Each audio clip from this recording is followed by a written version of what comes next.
আসসালামু আলাইকুম রহমতুল্লাহ। প্রিয় দর্শক, কেমন আছেন? আশা করি ভালো আছেন। প্রিয় দর্শক, বাংলাদেশ ব্যাংকের হুঁশিয়ারি, ব্যাংকের খাতে বড় বিপর্যয়। চলুন বিস্তারিত তথ্য জেনে নিই।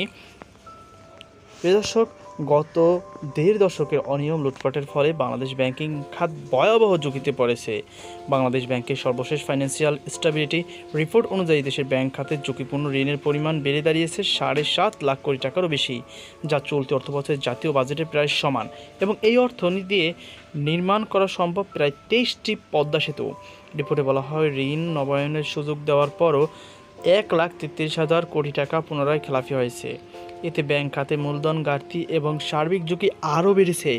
বাংলাদেশ ব্যাংকের ভারপ্রাপ্ত মুখপাত্র শাহরিয়ার সিদ্দিক জানিয়েছেন, উচ্চমাত্রায় অনাদায়ী ঋণ এনপিএল ব্যাংকগুলোর মূলধনকে নেতিবাচক পর্যায়ে নিয়ে যাচ্ছে, যা আর্থিক স্থিতিশীলতার বড় হুমকি তৈরি করছে। 2024 সাল পর্যন্ত বিতরণ করা মোট ঋণের পরিমাণ 16,82,000 কোটি টাকা। এর মধ্যে প্রায় 45% ঋণকে ঝুঁকিপূর্ণ হিসেবে চিহ্নিত করা হয়েছে। বিশ্লেষকরা বলছেন, ছোট পরিসরে অর্থনীতিতে এত বড় অঙ্কের অনিরাপদ ঋণ দীর্ঘমেয়াদী অর্থনীতির গভীর সংকটে ফেলতে পারে। সিপিডির সম্মানীয় ফেলো ডক্টর মুস্তাফিজুর রহমান বলেন, আগের সরকারের পতনের সময় খেলাপি ঋণের পরিমাণ ছিল 1,22,000 কোটি টাকা, এখন তা বেড়ে 5 লাখ কোটির বেশি হয়েছে। এই বোধহয় বাংলাদেশকে অনেক বছর বয়ে বেড়াতে হবে।